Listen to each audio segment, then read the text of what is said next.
Google Glass is a new type of wearable computer that looks a little like a set of designer everyday glasses.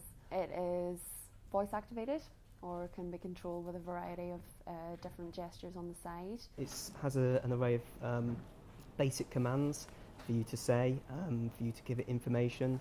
You basically just talk to it and it responds and it searches on the internet for all the information that you need.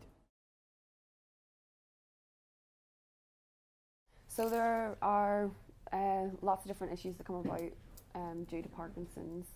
It's a progressive condition that affects lots of different things, mainly movement-wise. So people have, for example, a tremor or lots of stiffness. They have issues with doing lots of day-to-day activities. So in this research, we're looking at the ways in which people with Parkinson's can use this technology to help them, provide them with prompts whilst they're out and about, reminders to help them live more independently, but also the ways in which it might allow them to use things such as smartphones and mobile phones in a simpler way. Because it's a lot easier for them to use their voice, for instance, to interact with this technology as it is to use their hands with a normal mobile phone. So one of the things that came up a lot in the workshop that we did with the volunteers was this loss of confidence due to having the Parkinson's, and kind of a lack of desire to go out and about by themselves, really for fear of something happening in relation to the symptoms. For example, if they have a freezing episode when they're out and about on their own. And what Google Glass can offer there is a system that will allow them will support them as they go out and about in their daily lives and give them some connection to a loved one at home, for example. The feedback that we've received from participants has actually been really, really positive. Many of them feel as though that the technology might make them feel more confident whilst out and about. It provides an easy way for them to make phone calls with people that perhaps they need guidance and advice from. For people with Parkinson's, there's lots of challenges that they might have in terms of taking their medication at the right period of time.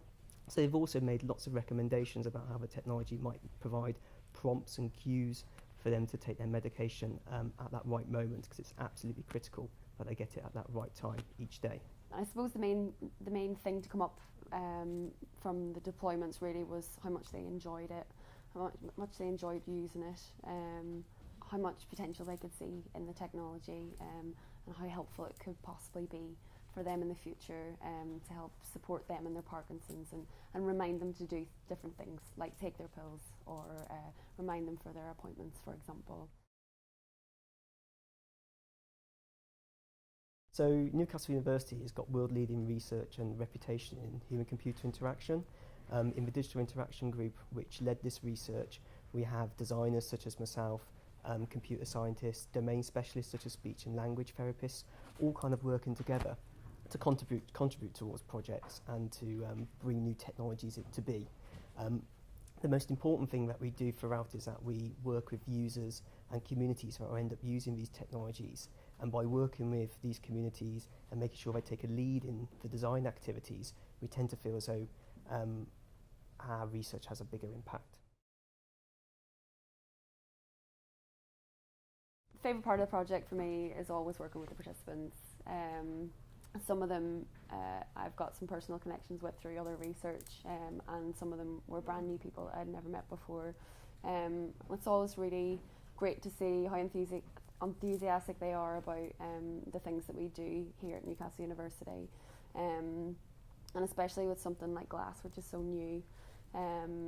Seeing their enthusiasm for it and how great they thought it was really, really good. Whenever we give participants a new technology, I think we're initially quite sceptical about how they might receive it. Maybe they might think we're giving them technologies for the sake of it, and actually they saw really great value in what we were doing, and they're really committed as well in taking part in the research in the future.